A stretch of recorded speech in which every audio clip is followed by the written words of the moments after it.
Once you give a charlatan power over you, you almost never get it back.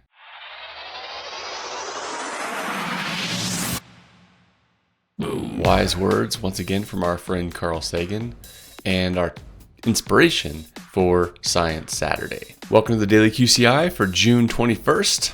Let's talk about the bamboozle trap. When we've bought into a lie, especially one that comforts us or flatters us or simplifies things so we understand it better, we don't just cling to it, we often defend it.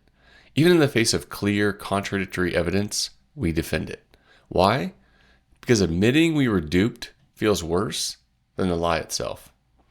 This matters because it's not just about cult leaders or conspiracy theorists. It happens in business, in leadership, in healthcare, in everyday relationships, in politics. The day-to-day is filled with it. The sunk cost fallacy plus identity protection fuse into a powerful resistance to the truth. There's a myth out there that says smart people don't fall for this. And that's wrong. Smart people often fall harder because they're even better at rationalizing their own bias. They work their way around the bamboozle. So quickly try this. Recall a time you were wrong, if there is one. Name what made it hard to admit that you were wrong. And then, what was it that helped you finally see it? So that's what you can try individually. As a leader, try to create a culture where changing your mind is seen as a strength, not a weakness. Where learning is what makes the difference.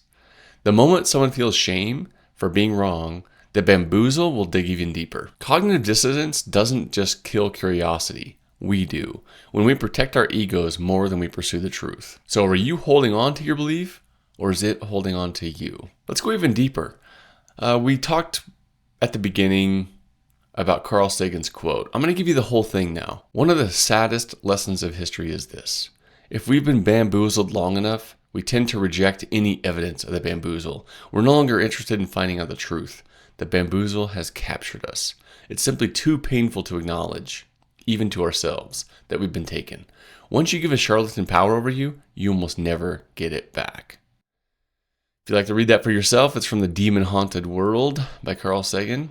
Now, to continue on with this Science Saturday episode, we're going to dissect why admitting we've been bamboozled feels like trying to swallow a cactus.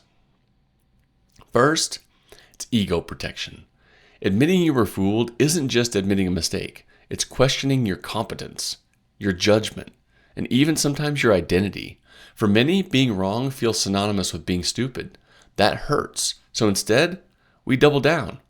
This discomfort between I'm a smart, capable person and I fell for some nonsense creates a mental friction.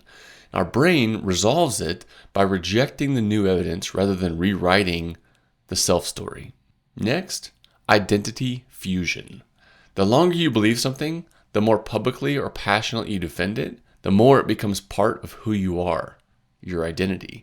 Rejecting it just isn't changing your mind. It feels like losing a piece of yourself. This is especially true when the belief is tied to belonging to a group, a moral self-image, or it's something that gives you hope or meaning. Third, social shame.